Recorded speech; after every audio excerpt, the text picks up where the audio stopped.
Well, the gray clouds are rolling in. The cold weather is settling in.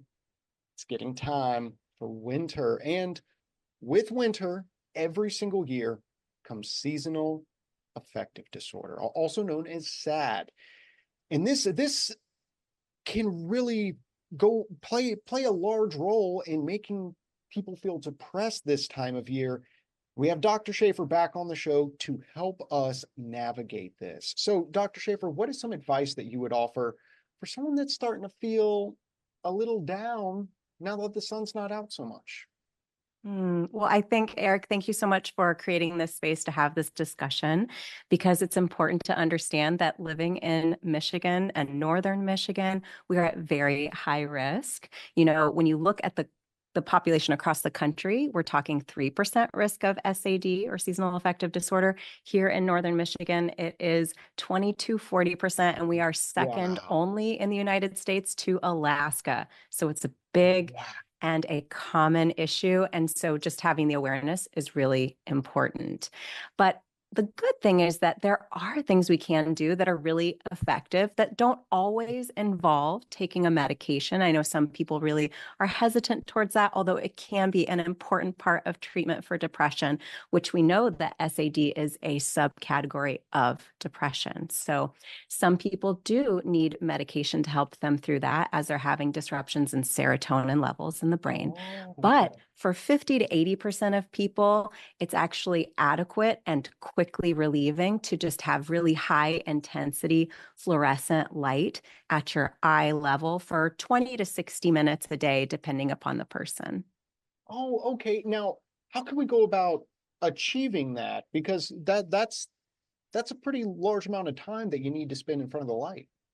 Yeah, exactly. And so I think, one way we could is when we take a look at how much time we are maybe checking emails or even doing our makeup in the morning for someone like me that does makeup, there are little places in our routine where we can make sure that we're getting a nice dose of light. You can just put the light up. The important thing is that it's at your eye level and that it's really bright. Unfortunately, just putting on the lights in your room that are those nice, soft, glowy lights, those aren't going to do the job. It's also really important, though, to understand what your circadian rhythm is so that you can get the optimal reaction from the treatment with the light. And you can actually go to cet.org and do a questionnaire there. And it's a really helpful way to find out what your circadian rhythm is for your lifestyle so that you know when the light therapy will be the most effective for you. Gotcha. So, in addition to light therapy and in severe cases, medication, is there anything else we can do? Particularly, I'm thinking, is it good to, even in bad weather, try your best to get outside and at least get some fresh air, even if the sun's not shining through? Absolutely. What we do the first 30 minutes of our day is really important for not only setting our intention mindset wise, but just setting our circadian rhythm. So, getting outside, avoiding your phone, avoiding that source of light, but actually going outside, getting the fresh air, getting the sunlight on your face when the sun's out is really, really important. It's also important to make sure you're getting adequate exercise as directed by your doctor, depending upon if you have any other health reasons why you need to be cautious about that. Mhm. And also making sure that you do have a good sleep routine. We don't want that to go out the window just because it's dark earlier and dark later.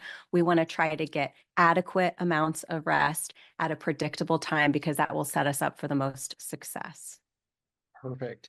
Now, in our last minute or so together today, Dr. Schaefer, are there any other tips or tricks that you would offer the viewers at home? Diet is really important. We know that having a healthy diet is important for regulating our body and our brain health. And when we think about seasonal affective disorder, especially up here in northern Michigan, where we're not getting the sunlight on our skin, vitamin deficiencies can also be driving this problem or at least contributing to it. So, making sure with your doctor's assistance that you aren't deficient in things like vitamin D or vitamin B can be a helpful part of making sure that you are optimizing your health and minimizing your risk for seasonal affective disorder. Well, Dr. Schaefer, thank you so much for taking the time to sit down with us today and giving us the information we need to combat seasonal affective disorder, also known as SAD. Dr. Schaefer, where can people go online for more information or to get information about your podcast, Talks with Dr. Schaefer? Well, absolutely. If you want to learn more about me and my podcast, you can go to drschaeferstadronova.com. And if you want to learn more from a respected mental health website, you can go to NAMIMI.org, which is the Michigan NAMI website, to learn more about SAD as well. Perfect. And of course, we're going to make sure all the links you need. It's all going to be available after the show today on 9and10news.com.